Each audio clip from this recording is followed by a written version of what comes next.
গাধাকে সৃষ্টি করার পর তাকে বলা হলো সকাল থেকে সন্ধ্যা পর্যন্ত তাকে ক্লান্তিহীন পরিশ্রম করতে হবে,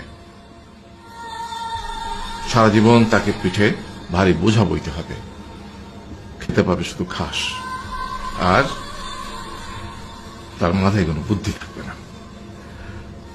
তার আয়ু হবে 50 বছর।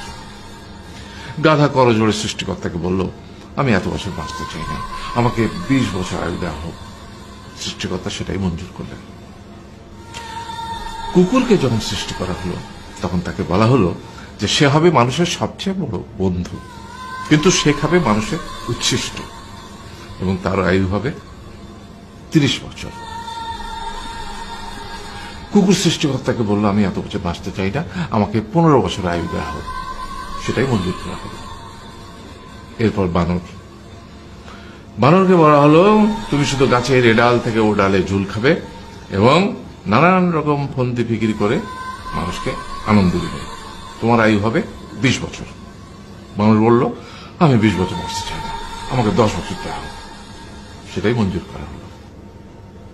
এবার এলো পুরুষ মানুষের পালা।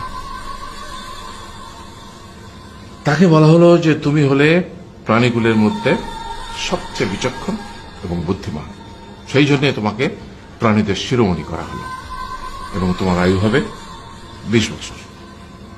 তখন পুরুষ মানুষ বলল, করজোড়ে বলল সৃষ্টিকর্তাকে যে 20 বছর আয়ু অত্যন্ত কম, হে প্রভু, আমাকে ওই গাধার সে যে 30 বছর আয়ু চায়নি সেটা আমাকে দেয়া হোক, ওই যে কুকুর 15 বছর ফিরিয়ে দিয়েছিল সেটাও আমাকে দেয়া হোক, আর যে বানর 10 বছর নেয়নি সেটাও আমাকে দেয়া হোক। 20 বছর অত্যন্ত কম, আমি দীর্ঘদিন বাঁচতে চাই। সৃষ্টিকর্তা সেটাও মঞ্জুর করলেন। তারপর কি হলো? সেই থেকে ছেলেরা পুরুষ মানুষ হিসেবে বাঁচে 20 বছর, তারপরের 30 বছর সংসারের বোঝা পিঠে করে বয়ে বেড়ায়, সেটা কার মতো? গাধার মতো। তারপরের 15 বছর সে তার ছেলে মেয়েরা যা দেয় সেই রকম ঠিক কুকুরের মতো উচ্ছিষ্ট খেয়ে বাঁচে। আর তারপরে বৃদ্ধ বয়সে ঠিক বানরের মতো, যেমন গাছের এডাল থেকে ওডাল ঝুল খায় বানর, তেমনি এই ছেলের বাড়ি থেকে ওই ছেলের বাড়ি, আর নানান রকম ফন্দি ফিকির করে তার নাতি নাতনিদের আনন্দ দেওয়ার চেষ্টা করে।